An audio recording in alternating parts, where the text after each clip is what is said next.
আজকে দিনের সেরা বাছাই করা অত্যন্ত গুরুত্বপূর্ণ আপডেটগুলি নিয়ে আপনাদের সামনে এসেছি। আপনাদেরকে ভিডিওর শুরুতেই অনুরোধ করব আপনারা পুরো ভিডিওটি সম্পূর্ণ দেখবেন।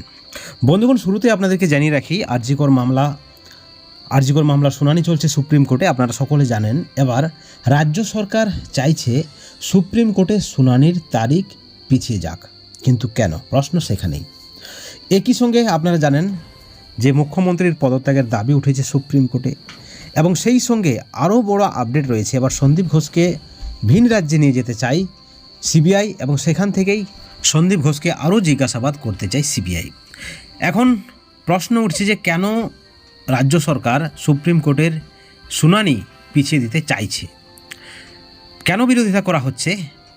বন্ধুগণ, আপনারা সকলে জানেন গত মঙ্গলবার 17 সেপ্টেম্বর সুপ্রিম কোর্টে আরজিকর মামলার তৃতীয় শুনানি হয়, এবং শুনানি শুরু হওয়ার আগেই আদালতে স্ট্যাটাস রিপোর্ট জমা দেয় সিবিআই। এবং তার আগেই আপনারা জানেন গ্রেপ্তার হয়েছে সন্দীপ ঘোষ, টালা থানার ওসি। একের পর এক ব্যক্তিকে যারা কিন্তু সন্দেহর তালিকায় রয়েছে তাদের প্রত্যেকেই কিন্তু সিবিআই তলব করছে সিবিআই দপ্তরে। ঠিক এই পরিপ্রেক্ষিতে সুপ্রিম কোর্টে তিলোত্তমার মামলার শুনানির তারিখ পিছনোর আরজি রাজ্যের আগামী 30 সেপ্টেম্বর বা তারপরে কোনো তারিখ দেওয়ার আর্জি করা হয়েছে রাজ্যের পক্ষ থেকে। তবে আপনাদেরকে জানিয়ে রাখি রাজ্য মেডিকেল কাউন্সিলের তরফে কিন্তু এই মামলার তারিখ পিছনোর বিরোধিতা করা হচ্ছে। অপরদিকে নির্যাতিতার পরিবারের আইনজীবী, বিশিষ্ট আইনজীবী বিকাশ রঞ্জন ভট্টাচার্য বলছেন যে তারিখ 27 হবে না, 30 তারিখ হবে নাকি 1 তারিখে হবে, এটা কোনো তর্কের বিষয় নয়। সুপ্রিম কোর্টে এই ধরনের ঘটনা হয়েই থাকে, মামলা পিছিয়ে যায়, এটা কোনো তর্কের বিষয় নয়, যেমনটা বলছেন কিন্তু বিশিষ্ট আইনজীবী বিকাশ রঞ্জন ভট্টাচার্য। বন্ধুগণ, একই সঙ্গে আরও একটি বড় খবর আপনাদেরকে দিয়ে রাখি যে আরজিকরের মামলায় একাধিক ব্যক্তির নাম জড়িয়ে গেছে। এবার অভিক দে নজরে রয়েছে সিবিআইয়ের, এবং তিনি নাকি এমন শাসন করতেন, মনোরঞ্জন করাতে বাধ্য করাতেন, দেদার ফুর্তি জোর করে ডাক নাকি পড়তো, তার কারণেই ছাত্রীদের, এমনটাই কিন্তু একটা মারাত্মক তথ্য উঠে এসেছে। তার সম্পর্কে ভুরি ভুরি অভিযোগ কিন্তু এবার সামনে আসছে। স্বাস্থ্য দপ্তরের 4 সদস্যের কমিটির কাছে এই সব অভিযোগ এসেছে, যেমনটা কিন্তু খবর রয়েছে।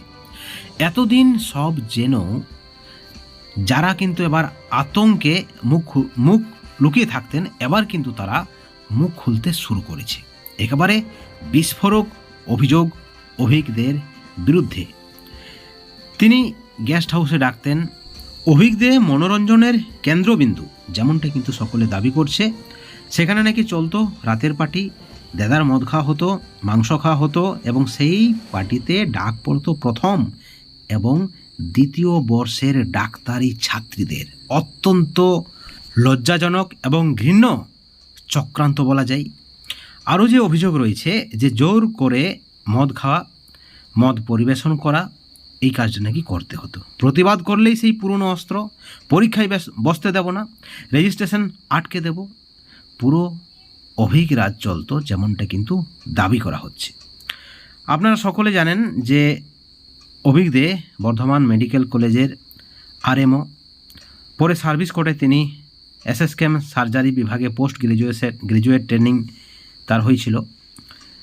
এবং আরজিকরের তরুণী চিকিৎসক এবং ধর্ষণের ঘটনায় নাম জড়ানোর পরেই অনেকেই সাহস করে কিন্তু তার বিরুদ্ধে মুখ খুলছে, এবং যে সকল অভিযোগগুলি ইতিমধ্যে জমা পড়েছে তা কিন্তু একেবারে চমকে দেওয়ার মতো। তিনি ভয় দেখাতেন, শাস্তি দিতেন, যেমনটা কিন্তু দাবি করা হচ্ছে। বন্ধুগণ, একাধিক ছাত্রী তদন্ত কমিটিকে জানিয়েছে, কিন্তু সেই তদন্ত কমিটিকে জানিয়েও কিন্তু তেমন কোনো লাভ হয়নি। এবং তাৎপর্যপূর্ণ বিষয় হলো একাধিক অভিযোগ তদন্ত কমিটির কাছে এসেছে, যারা নিজেদের নাম ফোন নম্বর উল্লেখ করে অভিযোগ করেছেন, কিন্তু ফল হয়নি। অবশেষে কি এই নির্যাতিতার অভিযোগেই ঘুম ভেঙেছিল তাদের, এবং তার পরিণামেই কি এই ফল হলো নির্যাতিতার? বন্ধুগণ, আপনাদেরকে জানিয়ে রাখি বিস্ফোরক অভিযোগ করেছেন বিরোধী দলনেতা শুভেন্দু অধিকারী। তিনি বলেছেন আরজি করে যারা বিচার চেয়েছেন, এই ধরনের 205 জনকে গ্রেপ্তার করেছে মমতা ব্যানার্জির পুলিশ। অর্থাৎ যে অত্যাচার ছিল সেই অত্যাচারই কি অব্যাহত? আরজি করের বিচার চাওয়া 205 জনকে গ্রেপ্তার। তিনি টুইট করে বলেছেন মমতার পুলিশ 205 জনকে 205 জন বিক্ষোভকারীকে গ্রেপ্তার করেছে।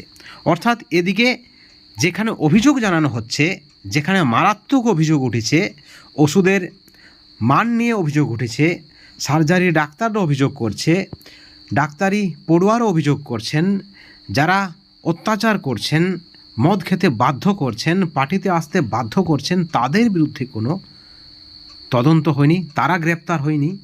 কিন্তু যারা বিচার চাইছেন তাদেরকেই গ্রেপ্তার করছে মমতার পুলিশ, এমনই কিন্তু বিস্ফোরক দাবি করেছেন বিরোধী দলনেতা শুভেন্দু অধিকারী। বন্ধুগণ, আর.জি. কর মামলার একদিকে যখন শুনানি পিছিয়ে দেওয়ার আর্জি করছে রাজ্য সরকার, ঠিক অপরদিকে ভুরি ভুরি অভিযোগ উঠছে রাজ্য সরকারের বিরুদ্ধে, রাজ্যের পুলিশের বিরুদ্ধে। এবার আরও একটি বড় অভিযোগ, আর.জি. করের প্রতিবাদে সামিল হওয়ার শাস্তি নাকি 2 কলেজ ছাত্রীকে ক্লাস থেকে বের করে দেওয়ার অভিযোগ উঠেছে এক প্রাক্তন মন্ত্রীর বিরুদ্ধে। আর কত কি শুনতে হবে, আর কত কি দেখতে হবে। থ্রেড কালচার শুধু রাজ্যের মেডিকেল কলেজগুলিতেই নয়, এবার চেপে বসেছে রাজ্যের সাধারণ ডিগ্রি কলেজগুলিতেও, যেমনটা কিন্তু খবর। বাঁকুড়া জেলা সারদামণি মহিলা কলেজে এই ঘটনাটি ঘটেছে। কলেজের বাইরে আর.জি. করের ঘটনার প্রতিবাদে আয়োজিত একটি প্রতিবাদী স্ট্রিট পেন্টিং কর্মসূচিতে অংশ নেয় কলেজের 2 ছাত্রী এবং তাদেরকে কলেজ থেকে বের করে দেওয়া হয়, এমনটাই কিন্তু খবর রয়েছে কলেজের বিভাগীয় প্রধান তথা রাজ্যের প্রাক্তন মন্ত্রী শ্যামল সাঁতরার বিরুদ্ধে। মারাত্মক অভিযোগ, 2 ছাত্রীকে ক্লাস করতে না দেওয়ার অভিযোগ, যদিও এই অভিযোগ স্বীকার করেনি অভিযুক্ত, যার বিরুদ্ধে অভিযোগ রয়েছে, অভিযুক্ত বলা যাবে না, কিন্তু ক্লাস করতে না দেওয়ার কথা স্বীকার করে নিয়েছে ক্লাসের বাকি ছাত্রছাত্রীরা। বন্ধুগণ, হচ্ছেটা কি কোন পথে বাংলা, যেখানে মা মাটি মানুষের সরকার, যেখানে এগিয়ে বাংলা, জয় বাংলা, এবং তারপরেই এই ধরনের ঘটনা। বাঁকুড়া জেলা সারদামণি মহিলা কলেজের ভূগোল বিভাগের 5ম সেমিস্টারের 2 ছাত্রী অপর্ণা মণ্ডল এবং প্রেয়সী টুডুকে কয়েকদিন আগে আর.জি. কর কাণ্ডের প্রতিবাদে কলেজে যে প্রতিবাদ কর্মসূচি ছিল সেই কর্মসূচিতে অংশ নেওয়ার জন্য তাদেরকে রাস্তার বাইরে বের করে দেয়, এমনটাই কিন্তু অভিযোগ। এই অভিযোগের ভিত্তিতে কি বলবেন আপনারা? সমস্ত ভিডিওর পরিপ্রেক্ষিতে, পুরো ভিডিওর পরিপ্রেক্ষিতে অবশ্যই আপনারা আপনাদের মতামত চ্যানেলের কমেন্ট সেকশনে কমেন্ট করে জানাবেন এবং এই ধরনের আরও নতুন নতুন আপডেট পেতে চ্যানেলটিকে সাবস্ক্রাইব করে রাখবেন। আমরা প্রতিদিন নিয়মিতভাবে আপনাদের জন্য আপডেট নিয়ে আসছি।